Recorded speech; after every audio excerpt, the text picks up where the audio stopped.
Hey, this is Rhino, and you're listening to the Timo and Harley Show. Welcome to the Timo and Harley Show.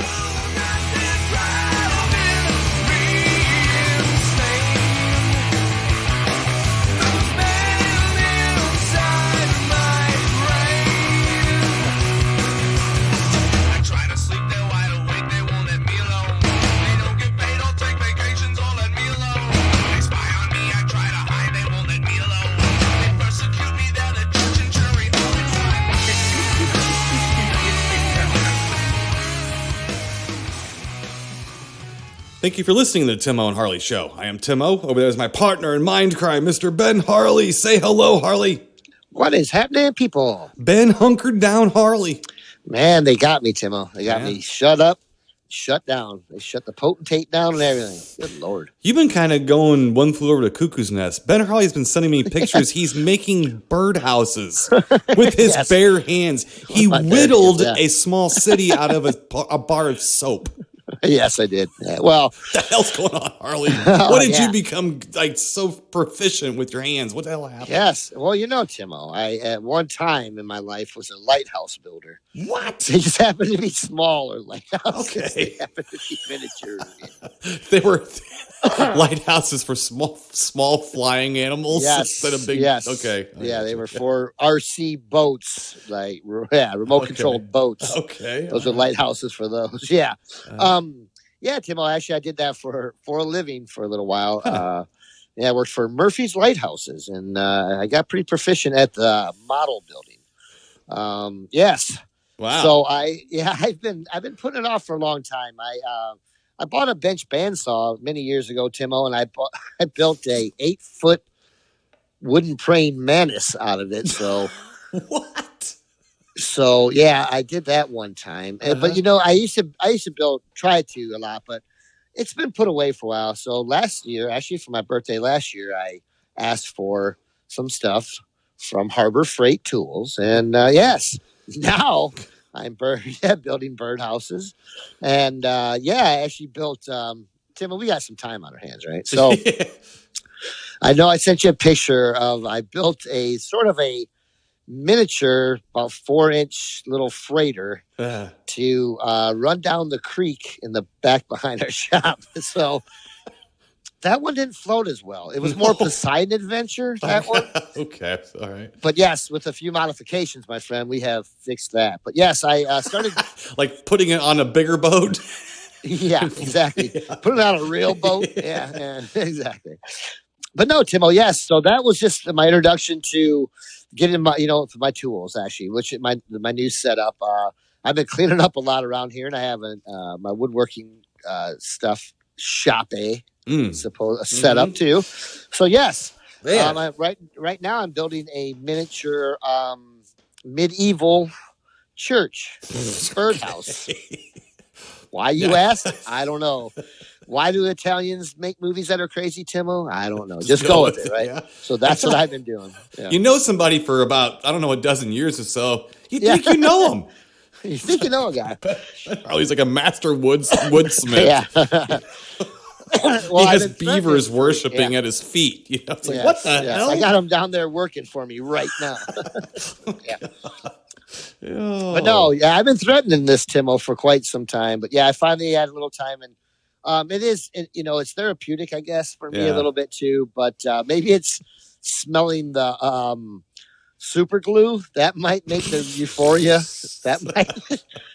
Now, I'm not huffing, Timo. But you know what I'm saying. I gotcha. So, but you got friends around you to do that for you. So. Yeah, exactly. Yeah. But I'm really excited about this, and then I'm going to venture on into some horror related birdhouses too. So Okay.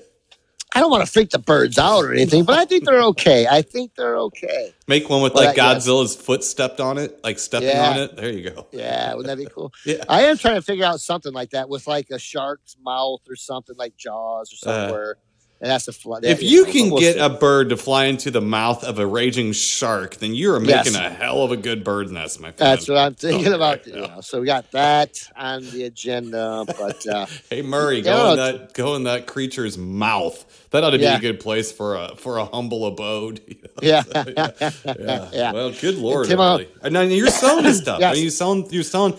Now everybody's got to know that the screen printing factory has taken a hit too because everything's shut down. Yeah, the schools are really what's affected us here with the school being closed. That's kind of your bread and butter for like their sports teams and stuff, right? Yeah, sports, and then there's like 3 or 4 functions that they do at the end of the year that are really big for us too, just next door to us at the school next to us. Gotcha. So that's not counting all the other subcontract school stuff that I lost from. I have 2 other subcontractors that I do subcontract for.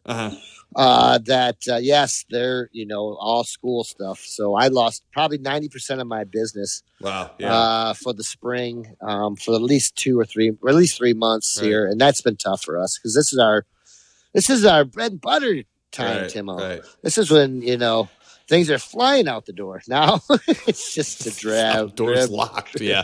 So you're selling stuff. Birdhouses around the screen printing. Right. So you're selling stuff online. So you have an Etsy store. Yes. Right now? I got my shirts up there, and we've sold a few. And it's funny because is there like an address for it or a name for it? Well, Timo, yes, it's Etsy, but if you search Killer Products. Killer Products, okay. Killer Products. Is it one word or 2? 2. Okay. Yeah. So if you search that or Ben Harley, probably it should come up on there. Killer Products, Ben Harley. Okay. Yeah, and I appreciate it too. Okay. Thank you, Tim. Yeah, and I'll soon try to be getting some of the bird houses up there. Yes. So, yeah, Timo, I wanted you to show that picture to Chance too, and tell him that we're going to be working on an Edmund Fitzgerald. Oh boy, boat maybe possibly in his future too. So he can take hole in the bottom of it. Yeah, no. Okay, it's not going to break in half either. So, yes, but yes, Tim, we've been having fun around here. But yeah, be on the lookout. There could be a psycho, the Psycho House, Norman, the Bates House, I guess. Is that what you would call it, right? The Psycho Bates House, right? Yeah, Psycho House, Bates. I never really thought of it like that. I guess the Bates House. But there's Bates Motel, and then the house on the hill. Yeah. So yes, well, that could be in the future, Timo, and maybe a Michael Myers, Myers house too, for birds. You could do a Friday the 13th Part 2. You could do like a shack. Yeah, the shack. I see about the Evil Dead. That's a good one cabin. too. Yeah. Yep. Yeah. Evil Dead cabin would be good. And yes, so yeah, Timo, there might be one out there in the future for Dermal Ridge. There might be a birdhouse. We have a couple of birds afloating around here. Yeah. We do. Yeah. There's a couple of them. Yeah. You might be getting a Bigfoot birdhouse someday, Timo. It might just be a big foot with a hole in it. There it is. You never know. Yeah, so that's we're all trying to keep busy here. Yes, during the coronavirus, the pandemic that we're all pretty much shut down. And as we record this, it is April 7th.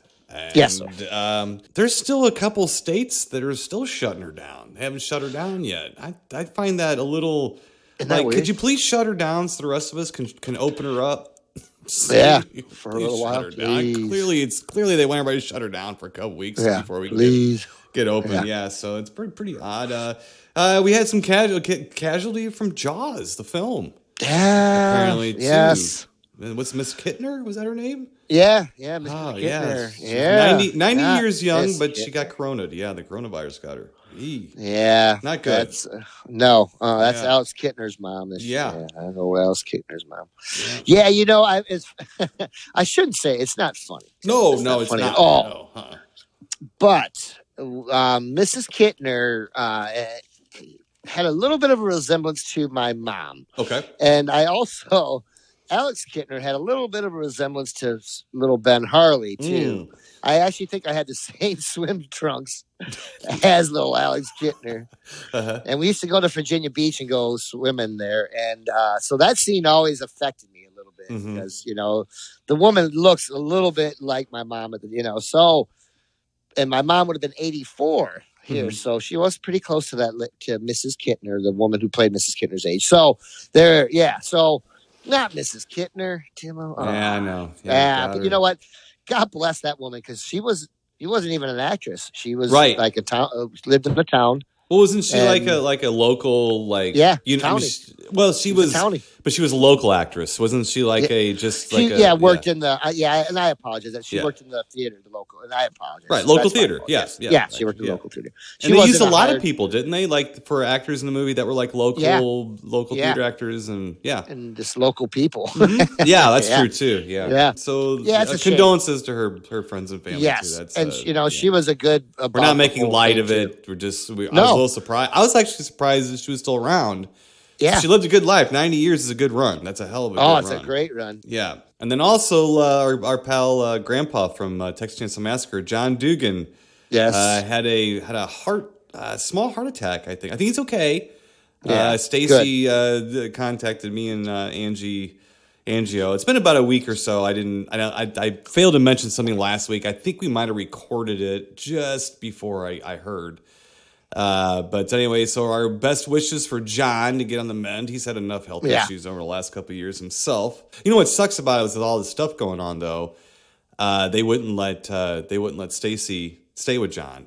You know, like so your wife can't even stay with you if you're in the hospital. You know, with some sort of heart attack of some sort. You know, so so that's serious. It's rough. You know, but best wishes to him and on the mend as well. So let's get out of this sickness talk here, Mr. Ben Harley. Yeah. The country's, if you want to hear about it, there's places that you can easily go to hear about it. So let's talk some movies here. That's why people are here. Let's talk some movies. Let's talk about some stuff I watched. I had a good week, Mr. Ben Harley. I'm pretty excited to talk to you about this stuff. Especially, I'm going to say for the last two things I'm going to mention here, but let's see here. From 1946, Mr. Ben Harley.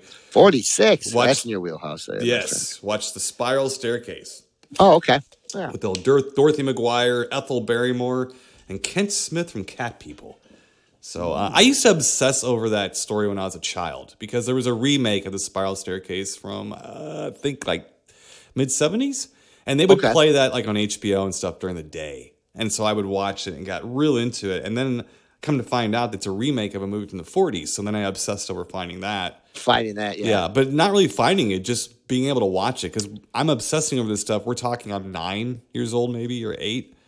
So I got really into the Spiral Staircase story. But anyway, we had fun watching that. Go back and watching that. Let's see, from 1996, watched The Arrival. The Alien movie, which confirmed the fact that Charlie Sheen cannot act. God, he's terrible. He's more of a comedian, man, really. He's just, you know what I mean? He really is just... He's not even funny. No. You know, if you think he can act, go back and watch Platoon. And then you don't have to ask yourself anymore why Tom Berenger and Willem Dafoe get top billing.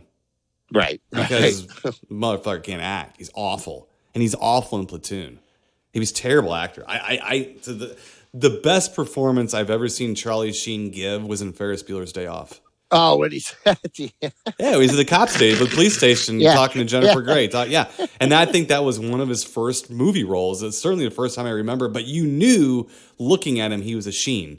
You knew looking at him. Right. Yeah, exactly. So that, I think, was his best performance. So, but anyway, it's an okay movie. It's directed by David Twohy, who did Pitch Black. And I love Pitch Black. Yeah. So, it's okay. Yeah. But the movie's really sunk by Charlie Sheen because he is horrible. Let's see here. From 1983, Mr. Ben Harley. And we're not even to the fun ones yet. From 1983, watch the John Carpenter film Christine. Ooh, okay. Yeah, the Stephen King story. Yes. Yeah, so I like that movie, actually. I do. I do too, and it's hard because I don't watch it very often because to me, the go-to movie is not even Duel. It's The Car. I like The Car. I think The Car is the most fun car horror movie I ever made. I love Duel. It's a good suspense film. Me too. And this movie's real good too. It's just getting the gumption to go back to it and start it. And once you start it, you're in. Yeah. You're in. Good time watching that. And then there's the Yeah, I guy like in this. it, the bully guy who, if that wasn't supposed to be John Travolta, I don't know who was supposed to be. Right.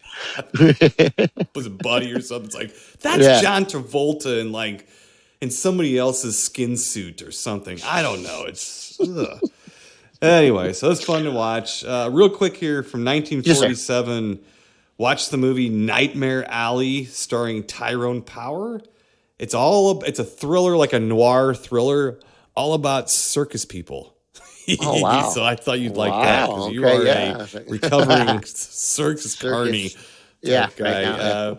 But it's a story about the rise and fall of a carny, of a con artist, basically, who gets like a whole psychic show going. You know, or he would go into like a crowded restaurant with his partner, and they would cold read people and stuff like that. And he ends up becoming a geek. A geek. Yes. Okay. So it's a little dark. Some dark stuff going on with it. So kind of fun.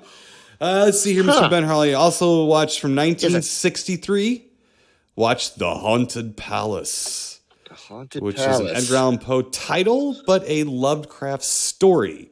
I think we actually reviewed this. It's directed by Roger Corman, starring Vincent Price and Lon Chaney Jr., baby. Ooh, man. Yes. It's the one where Vincent Price, it's the old witch story where like Vincent Price was a witch a couple hundred years ago. He was burned at the stake, cursed everybody and all the descendants, everybody who was burning him.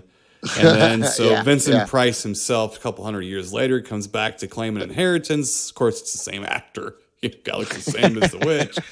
And of course, everybody in the town looks exactly the same as their ancestors because they're all played by the same actors. But what's fun about it is one of the main townspeople that's after Vincent Price is played by Leo Gordon, otherwise known as Cass from Night of the Grizzly.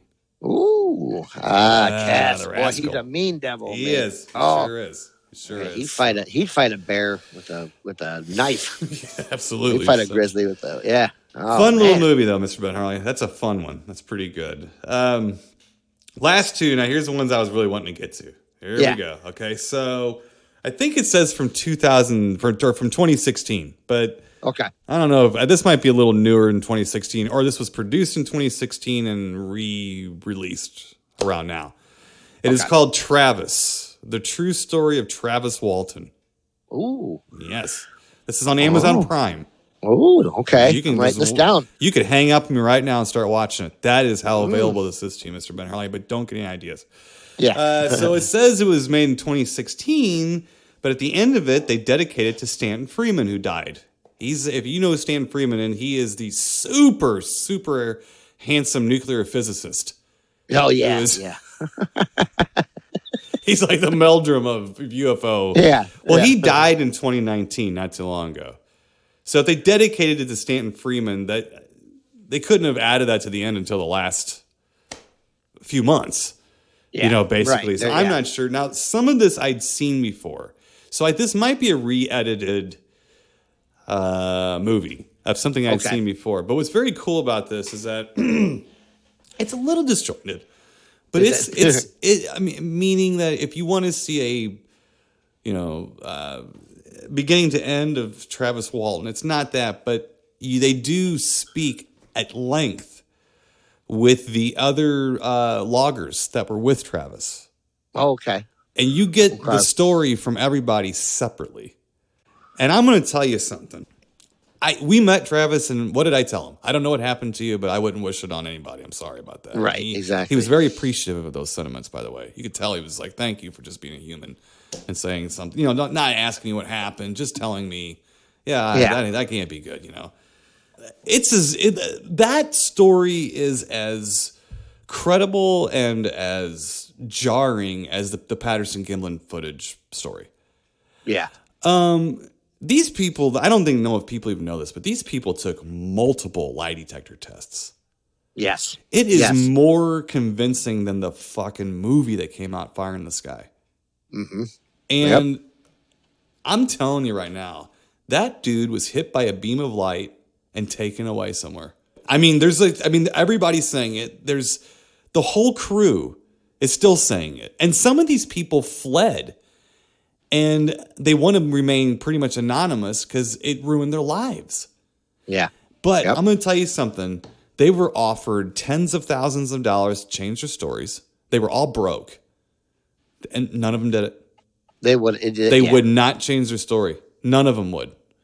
And and there was a real famous, I can't think of his name, but a real famous skeptic who the UFO people hate because he's very vicious and very cruel.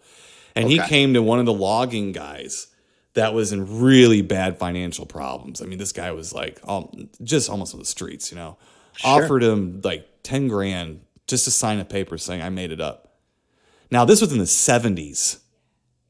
Okay, 10 grand is going to go a long way in the 70s. Yes, sir. He refused to do it, and he stated he hated Travis for what had happened. Wow. So it wasn't like he was trying to protect his buddy. He hated him for what had happened because it was because of Travis they lost the logging job.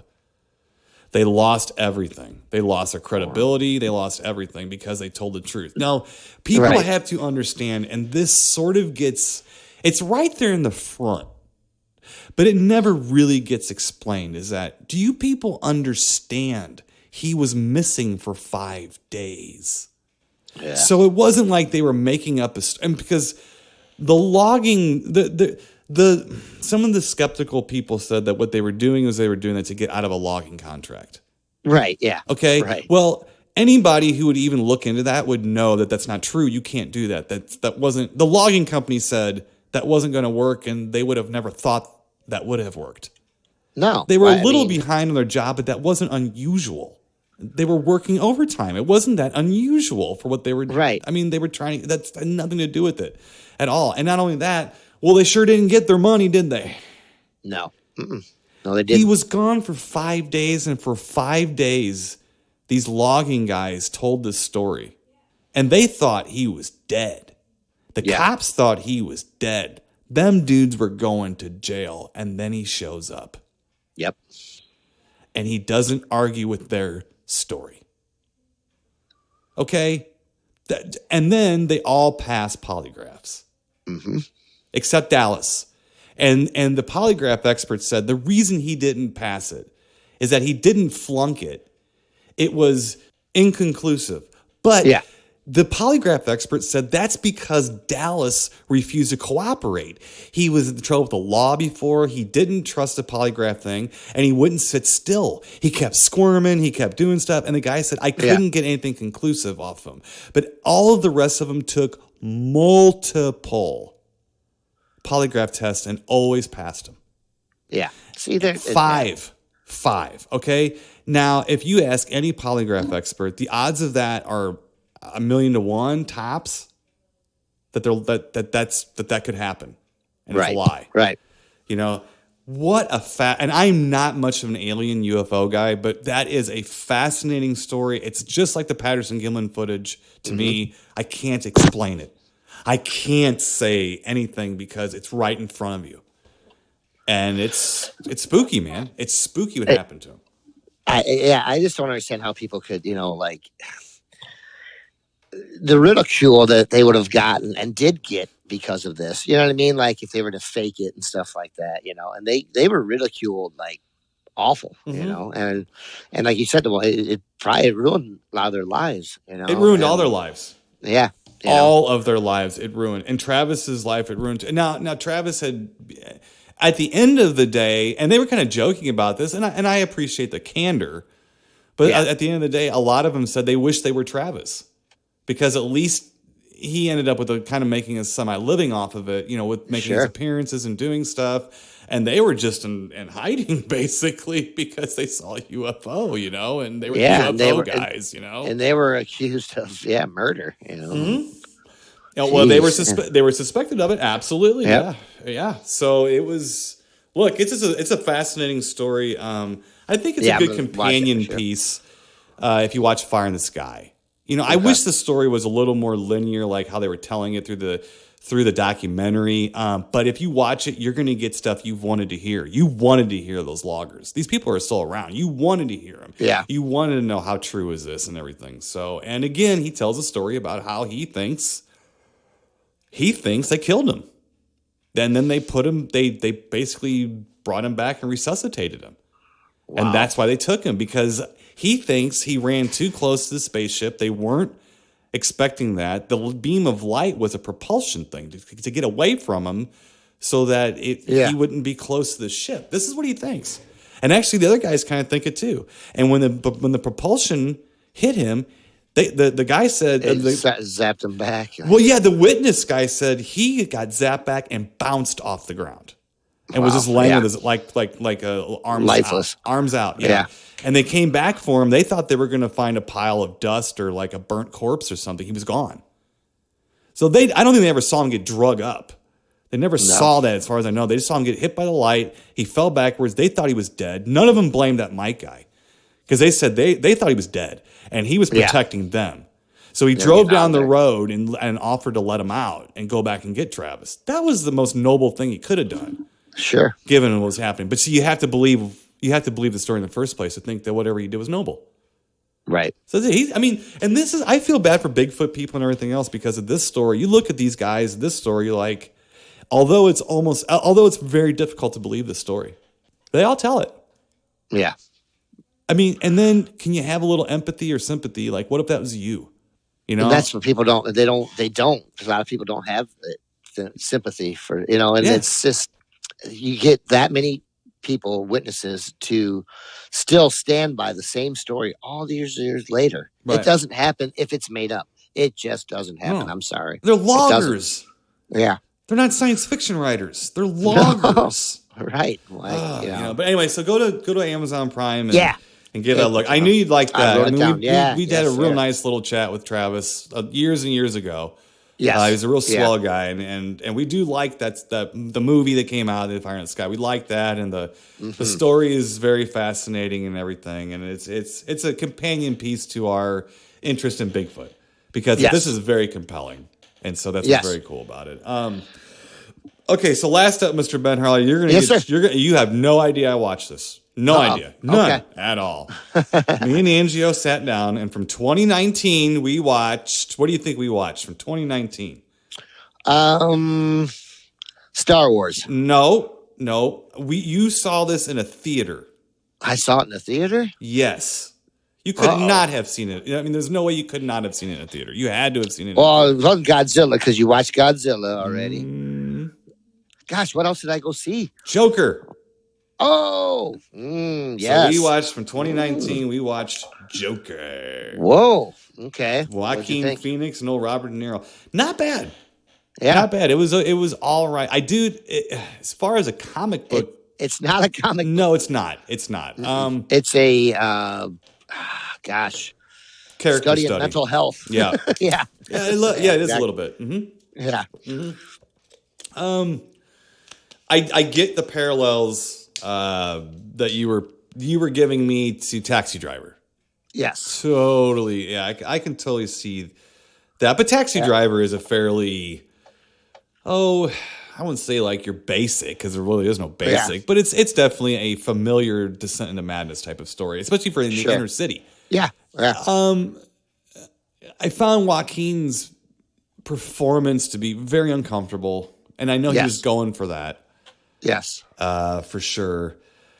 The one thing I did not like, and you're going to speak on this much more than me because you're much more of an expert, but Angio asked me, she said, is that in the comic books? I go, what?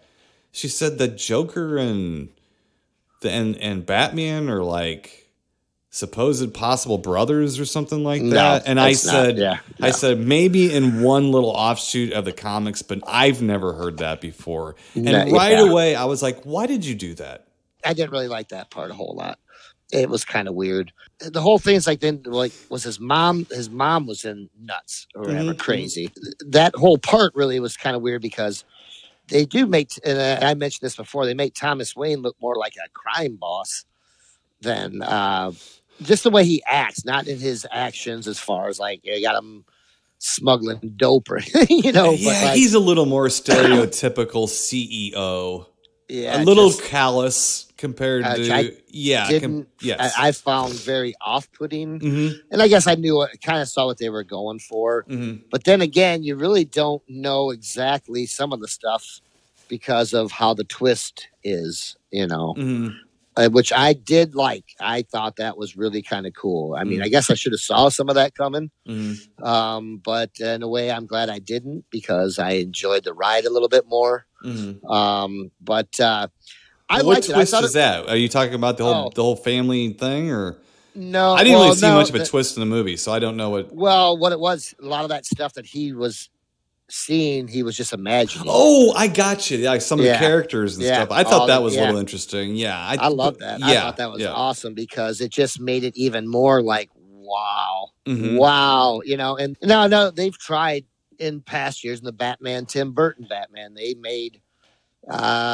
Jack Nicholson's character shoot his parents, and then that's why he was obsessed with the That's Joker true. and that. That's true. Now And they do that a which little bit in this one too. A little bit in this one as which well. I Yeah. do like and I guess the Joker lore, it's not really pinned down to one thing. It's really and I liked how they did that in the Christopher Nolan version, where they didn't. He had 2 or 3 different stories of like how he got his scars or what have you. And, Well, in the original and comic book, he just fell into a vat of acid. Well, no, I know that, but I'm talking about the Wayne's the killers, like Bruce Wayne's parents. Yeah. Were they ever Joe actual?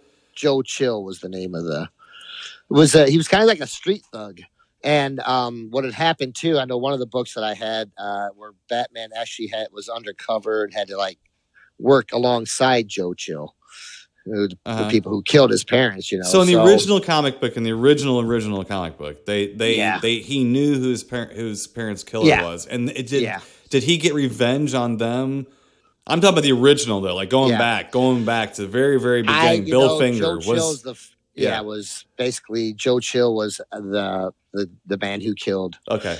Yeah, and I know they did that in also the Christopher Nolan one, which I also enjoyed. Mm-hmm. That they did. Joe Chill was, and he was just a little street urchin, just a piece of crap, But it was good. I thought it was good. Well, I'm going to say, Tim, it's a mixture of a lot of things, and they even nod to the Christopher Nolan one. One of the masks, one of them they use in there is the mask that they had that Heath Ledger used, which actually was a mask that was used by in the Batman TV show when the Joker dressed up and was like a singing operatic clown, and they took the mask off and it was Cesar Romero. But so they used that, which I thought was awesome. It was a nod to the right.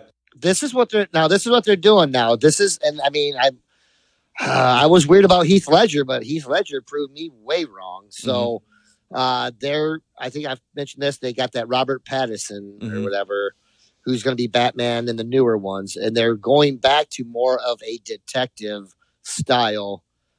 They're going to key much more on his detective skills and things like that. It's going to be more of a detective movie than him just beating the shit out of people. Yeah, this is which I'm fine with too at times. Yeah. But I want to see, because this is besides Timo, besides Sherlock Holmes, who's the other world's greatest detective?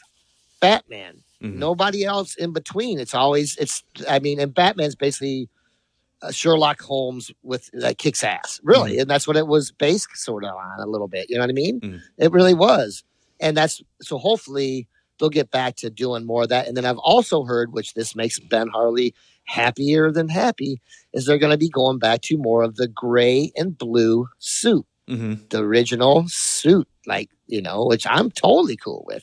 I would like to see that, and so I think good things are coming for that Batman franchise. I really do. But how many times can you reinvent something? Well, I'm having issues with that these days too, where it's just like, I don't know, like I got like 9 movies named Hulk, and I'm just done with. But here's it ain't my world anymore. I think they're all just money grabs and titles. They're dumbing down titles because they don't think people look. You're actually making it more confusing. I'm so confused. Yeah, you're making it more confusing instead of just calling. I don't know, man. Making movies what they are. It's confusing. It's confusing. No, it is confusing. You don't even have to apologize. Speaking of confusing titles, Mr. Ben Harley, let's get to our official little film. Yeah. From 1980. Yes. We have the film called Virus, a.k.a. Day of Resurrection. AKA Virus Day of Resurrection.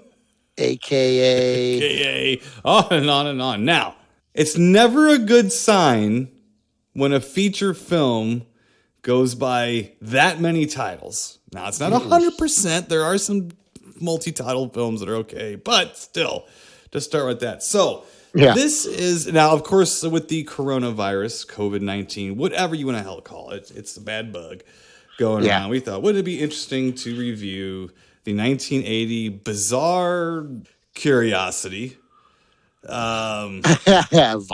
Virus, yes, or Day of Resurrection, aka. So we're going to call it Virus. How about that? Yes, sir. For our review today, we're going to call it Virus. So let me get out a movie guy. Yes, sir. All right, give you a storyline synopsis. Movie guy. Now, since we are living through a pandemic right now, I probably don't need to give you the storyline synopsis, but let's just do it to stick with our normal routine, shall we? Yeah. So, all right, here we go. Okay. After a virus devastates the global human population, survivors in Antarctica desperately try to find a cure and save the human race. Okay, so this, believe it or believe it, is a Japanese-Canadian co-production. Canadian. How does that work? Well, you watched the movie, right? Yeah. That's how it worked. I didn't know how they got together on this one. That's how it worked, yes. Okay. Yeah, this was a plane, actually. This was a bioweapon. Yes. That gets released. I'm curious how it kind of gets released, because the thing is, the virus doesn't work well in cold temperatures. No. And I could have swore the plane went down in cold temperatures. It crashed into a mountainside, like up in the Himalayas or somewhere. Yeah. It was like, so I was kind of confused on that too, because I'm thinking, well, I guess we're good because it's not supposed to. Yeah. But then again, I don't know, Tim. It was weird. It's almost like whoever wrote this was thinking that viruses have the same qualities as radiation or something, which is no, it's not. Yeah. It's different. I mean, so yeah. But anyway, so we'll just have to let that go. But somehow it gets into the atmosphere and starts making everyone sick. This is clearly an airborne type of thing, which it's okay, fine. It is what it is. So basically what we end up having is a extreme version of what we're going through right now. Yes. And the virus itself is an extreme version of what's going around right now. There are some definite chilling similarities. Yes. Parallels to what we're living through right now today in 2020. I like that much better. Yes. So what we have in this is we have sort of like two separate story arcs lines. And one is the Japanese, and although this is a Canadian co-production, the other one's United States government. So it's a Japanese and then the United States government. They hone in more on the government with the United States. With the Japanese, they hone in a little bit more on the medical side of it, and that's basically more like more of a medical side, basically, and more human, I guess, maybe you could say, side. Now we have Sonny Chiba as Dr. Yamauchi. We have I just love listing off the cast of these disaster movies. So bear with me. Okay, so we have, of course, Bo Svensson as Major Carter. Oh, he's a jerk at first, boy. He really comes off. They really make him look like a jackass at first. A hard ass, but a jackass. So, yeah. Let's see, we have Glenn Ford as President Richardson. Edward James Olmos as Captain Lopez. Yeah. Okay. We have Robert Vaughn as Senator Barkley. That's a good name for a senator, Barkley. I definitely like that. Yeah, and he's such a he does bark a lot. He sure does. Handsome Henry Silva as General Garland. I like that. Oh, he is something else. Yes. They couldn't have found a smarmier guy to play. Yes. That role. I know. He's way over the top. Let's see. We have a sorely underused Olivia Hussey. Yeah. Or Hussey as Marit, I guess her name is, or whatever. Now, they didn't create disaster films without George Kennedy. No. Back in the 70s and 80s. So we have George Kennedy as Admiral Conway. Yeah. Here. He's up in the Antarctic. Yes. And then, of course, Mr. Ben Harley, we have Chuck Connors. Chuck. Or should I refer to him as Chuck McConnors? Chuck McConnors. As Captain McLeod? Yeah. Whoa. So the rifleman is a British sub-captain? Really? You didn't like that? No, like they didn't have British actors in 1980? No, None? not like Chuck Connors. I bet John Cleese would have done it. Oh, I'm sure he would have. John Mills, maybe? I don't know. A lot of people, yeah. Rowan Atkinson? Anybody could have done it. Tom Baker? Donald Pleasant? Somebody? Okay. That one was like bothering me because like I kept watching this. I kept looking at Chuck Connors going, he doesn't look good either. I thought he was like an observer on a British ship or something. Yeah. And then I was looking at his costume he was wearing. I'm like, wait a minute. And then at one point in the movie, he kind of tried for an accent. Yeah. Like tried, kind of. Like, and I'm like, oh, he does think he's Brit. What in the fucking hell? Oh, man. So, directed by, the movie was directed by Kinji Fukasaku. Oh, that guy had a lot of work on his hands. Well, he also directed both Battle Royales, believe it or not, really? Oh, and directed The Green Slime. Oh, he did not. He did too. Oh, love him now. Now he's my favorite. Can you imagine all the egos in this film? Oh, God. Oh, boy. Could you have? No, I couldn't. So, okay, so on the Japanese side, it's pretty, well, both sides are pretty bleak. On the Japanese side, you really get a lot of the medical stuff and a lot of, it just ain't good. It's just it's not good. You get a lot of that. And from the American side, you get like the government breaking down and stuff. So we basically have society falling apart. But since the virus cannot survive goes dormant in cold weather, there is an Antarctic station run by, of course, George Kennedy, who's always going to survive the apocalypse. Oh, yes. His corpse will survive the apocalypse. He just wants to know what needs to be done. Yes, exactly. So they get into this really awkward and silly sexist rape hearing. Yeah, there's it's a big part of the movie. That's why there's 855 men or something left, and only 9 women. 8 women. 8 women. Yes. Yeah. And so what they figure is that the women are going to have to accommodate. That's what it was. All of the men. Accommodate all of the men in order to keep. I'm like, whoa. No, I don't think you have to accommodate all of them. No, they do. Yes, they're supposed to. I'm like, whoa. But I'm just saying to get pregnant. Yes. Yeah. Well, sure. So we had to propagate the species and keep the men sane, so they have something to poke. Yeah. With their stick. That's whoa. I'm just like, shit got scientifically feral quick. That was an awkward meeting or summit. I'm not exactly a kumbaya like kind of guy or whatever you want to say, but I'm sitting there going, I don't think that if this happened like within a month or so, I'm thinking, y'all gonna have to let me poke you now. You know that, right? Yeah. You know? What else am I gonna do? What else are you gonna do? Where there's a will, there's a way.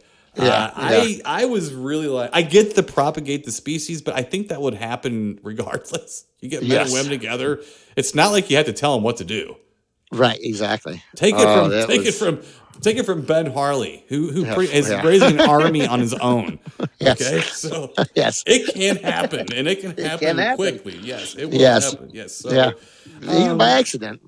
Yeah, so even from 1980, we've come a long way. Listen, I will say one thing.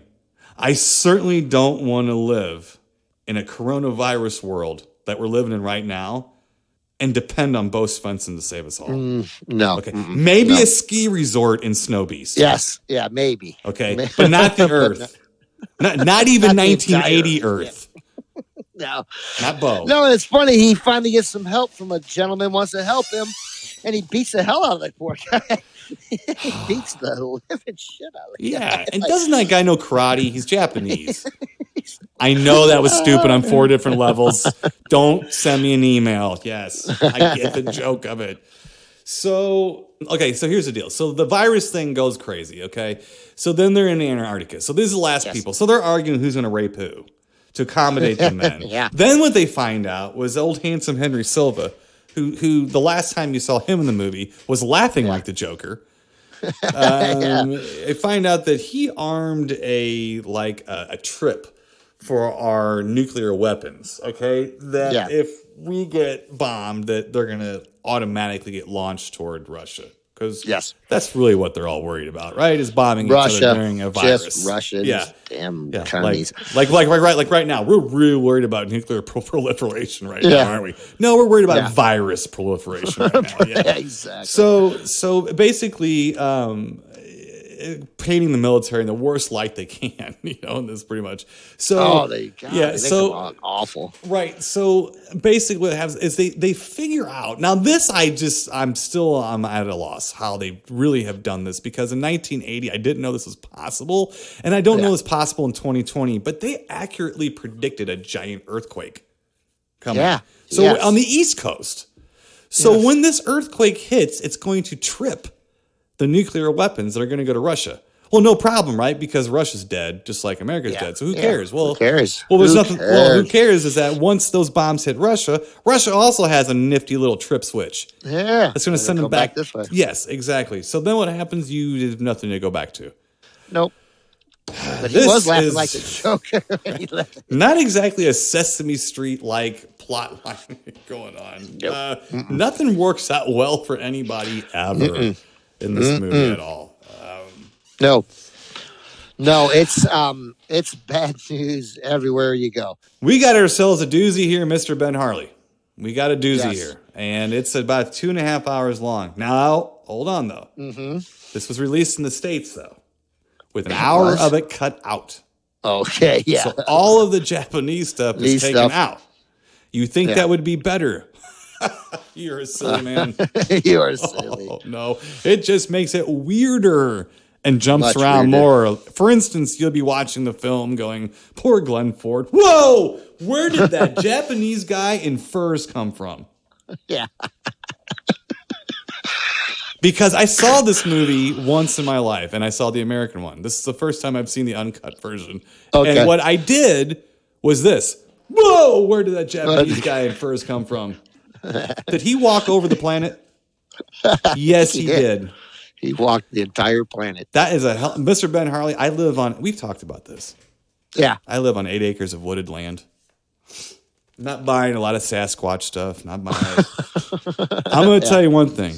One of the most unreal things I have seen in cinema history is a walking stick that's going to make it across the planet. Sorry. It would have gotten worn down a little.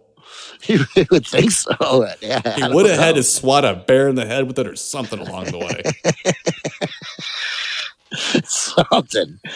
No, Timo. No, it's just, you have to invoke the Lord of the Rings and Rob Zombie's Halloween 2. You have to walking. It just doesn't matter. You don't just go with it. Can I ask you a racist question? And I don't mean to be racist at all.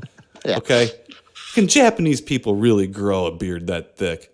Because if they can, I want to be Japanese. Yeah.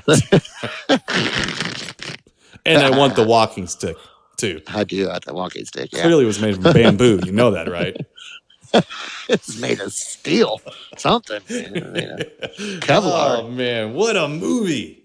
There's a lot going on. There is, and it's getting like thrown at you, and you're jumping into things that have happened. Uncharted waters. Yeah, well, you're jumping into. They don't show everything. You're leaping ahead in time. One thing I noticed while we were watching it. So the movie takes place. They show you stuff taking place. So it was released in 80. Yeah. But 82, as they kept saying. The events were in 82, 83, and 88. So but if you notice, that's right, if you notice, there is a lot of sunrises and sunsets in the film. Yeah. And they're really pushed into the forefront. And I couldn't quite answer this because of the incoherence of what I was experiencing at the time. But it appeared what they were trying to do was show a day in 1982 where this is going on, and then a day in 1983, and then a day in 1988. Yeah, it was kind of confusing. Because there was a sunrise and a sunset between those time periods. It seemed like they were trying to go for something like that. Some kind of artistic beginning, middle, and end. So they would show you okay, here's an important day in 1982. Here's an important day in 1983. And here's an important day in 1988. And if you notice at the end of it, there's like either the Japanese walking man, with the sun being set behind him as he's standing there with his super walking stick, apparently. Yeah. Ben Harley, I got a lot of walking sticks back there. I'm telling you right now, I was bothered. It ain't gonna work. No end by that. It ain't gonna work. Yeah. No. And then he shows up in the right spot, meeting up with them people. He knew them people, right? He knew that, or they just. Yeah, do you know those people? It was almost like the guy that lady. If he could have run, he would have ran toward him in slow motion. Yeah, he did. He found his girlfriend again. Wow. So I don't know what to do with it though, because it's like, some of it is riff tracks worthy. Downright riff tracks worthy. And then you get to this whole woman sitting there who's been beat up, and she is trying to get some kind of justice. And instead of getting any justice, what she gets is, gonna get rapey a little. It's gonna get rapey. So you might as well lay back and let it happen. And that is exactly where they're going with it. And I'm like, I was uncomfortable sitting next to my wife during. I'm like, I don't know about that. You can say no, or how about later? I have to pee. I don't know anything. I'm just like, good gravy. What is going on? So, and I just wonder. It wasn't like we weren't alive in 1980. No. But I went down to IMDb and started looking at people's reviews of this. I'm like, am I the only one who's not a pig? Didn't no one else notice the whole misogynic subplot? I'm telling you, man. The thing is that summit or whatever they were having was so bad. I felt uncomfortable. And then the guy, Edward James Olmos, is like, yeah, we got to do this. And the guy goes, sit down, Lopez. He goes, I'd expect that from someone from Argentina. And I'm like, and me, I'm like, whoa. He pulled the Argentina card. What the fuck is he talking about? I'm like, what's going on? What's going on in Argentina? Captain Lopez. And then Bo Spencer comes in and says, about fighting each other, you might want to do it with this, and pulls out a gun and lays it down. He shoots it. He shoots it up in the air and throws it. Like, you're in Antarctica, man. Don't shoot at a wall. It's keeping the heat in, you idiot. God, it's like being on a space station and doing that. It's like, you guys want to fight? That'd be the end of him. So yeah, I bizarre. Shit got weird when you're looking at Chuck Connors going, hold it. Hold it now. Hold it. Just in your hand. What is it? What's going on? I don't know. How do you make well, there it is. How do you make a bizarre film about a virus ending the world? Let Canada and Japan take care of it. They'll take care of it. They'll let you know how. Gee whiz, man. Yeah, they'll take care of you. So, and the funny thing is, we are living in a pandemic, and I'm looking at this movie going, what? Yeah. So, now, in fairness, though, the difference is this was quite a nasty. Not the bug now isn't nasty. I'm not saying that. killed a girl from Jaws. I'm not. No, yeah. This thing was like super AIDS. I mean, it was killing people off by the millions. Yeah, you get touched by this, there ain't no recovering. You're gone. You're done. So, I think the most interesting thing about it is the people in Antarctica can't let anybody in. No.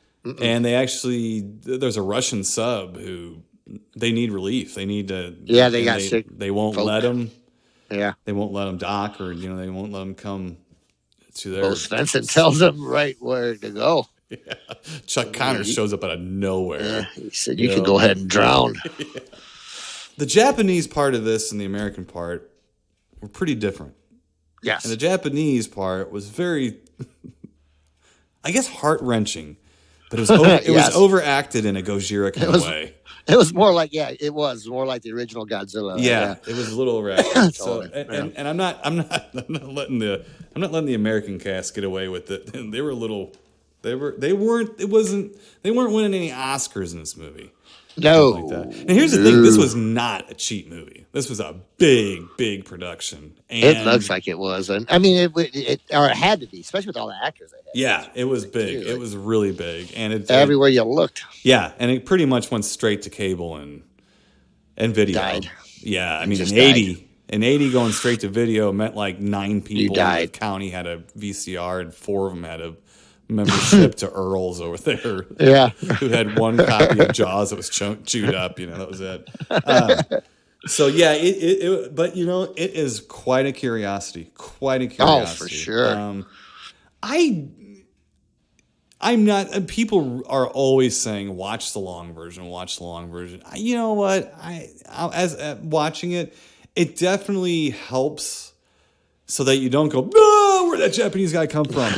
It helps in that, but it doesn't make it a better movie necessarily. It just, it sort of tells you where the Japanese guy came from. Yeah. It kind of helps that a lot, but it's hard to not see this as a funny movie. Yeah. It is so weird. It is. It's bizarre. Yeah. It's bizarre. Yeah. And I mean, there's uncomfortable scenes. There's bizarre stuff. It's just the way it's paced is bizarre. It's just, I knew we were in for something when I first turned it on and like that submarine. I'm like, wait a second, and then and I'm not kidding you. The beginning sequence. I'm not trying to dog out one of my favorite movies of all time. But it had a very Orca-esque beginning to it. Like it was like the beginning of Orca and the ending of Orca mixed together. Like this weird song, which I don't think the song from Orca is weird. I love that song. But like it was the like haunting little lullaby like they're out thing. in Antarctic. They were out in a lot of sea ice, and I was waiting for Orca to show up. I really was. I was like. Yeah. This is like the ending. Where's Nolan's body's going to be floating by? I mean, it did. It had a really weird. I don't know. Maybe it's just me, but the beginning had a really weird, haunting. And I almost texted you and said, "Now, Timo, you know why? Now you know why I hate opening sequences in film." Right. This one's a doozy. Right. Well, I tell you, by the end of the movie, I was trying to find a way to sabotage Canadian-Japanese diplomatic relations. They shouldn't mix. I don't think they should. I'm going to go that way. I'm not happy with the whole way that they're going to treat women in this world at all. Like I'm like, whoa. Yeah, hey, time out. Yeah. It's like no, I'm an equality kind of guy. It's like nah. Yeah. You know what? Because I'm pissed off at coronavirus, I'm gonna poop on virus. You're pooping on it, yeah. Because I'm mad at the coronavirus. And I'm mad at Canada and Japan for making this weird. Whatever. It's entertaining in an interesting way, in a curious way, and it's awkward and it's uncomfortable and it's. It's all of it. It's all of it right there. You just nailed all of it. It's uncomfortable. Right. And I got a problem with the walking stick so on it. Yeah. What do you think, Harley? You have not seen this, right? No. Okay. I hadn't seen it, but you might want to check yourself after that one. Yeah. You might want to check yourself. Yeah, it's interesting. It's fun. If you can find a way to see it, I wouldn't It's just not a good. It's just it's weird and horrible. And for that, I mean, it's a great babe up to the Raptors. Yeah, for that, it's worse, especially for something for a curiosity, like you said, a curiosity piece for sure. And I mean, you could do worse. I mean, you'd have fun just in watching this. I think it's not going to be something you write home about. I would think, but they totally. So you're boring. Right. And they totally just mold over the whole toilet paper problem. I mean, they just didn't even put it in the movie. They didn't even put it in the movie. So I lost my suspension of disbelief once I saw people had adequate toilet paper amounts. Yeah. This ain't realistic. I can't handle this stuff anymore. This ain't real. Yeah. All right, Mr. Ben Harley, let's get out of here. So 2 for virus, Day of Resurrection, a.k.a. Day of Resurrection, a.k.a. virus, a.k.a. 1980 hated women. Yeah. God. Yeah, Man. bad prospects for the male. I felt like sending Geraldine Ferraro a handwritten note that just said, hey, sorry. Till next week, Mr. Ben. Yes. All you deep thinkers out there, thanks for listening again and stay spooky. And we'll talk to you then. Keep it creepy, people. You've been listening to the Timo and Harley Show, brought to you by ScreenPrintingFactory.com, your affordable one-stop solution to all your screen printing needs.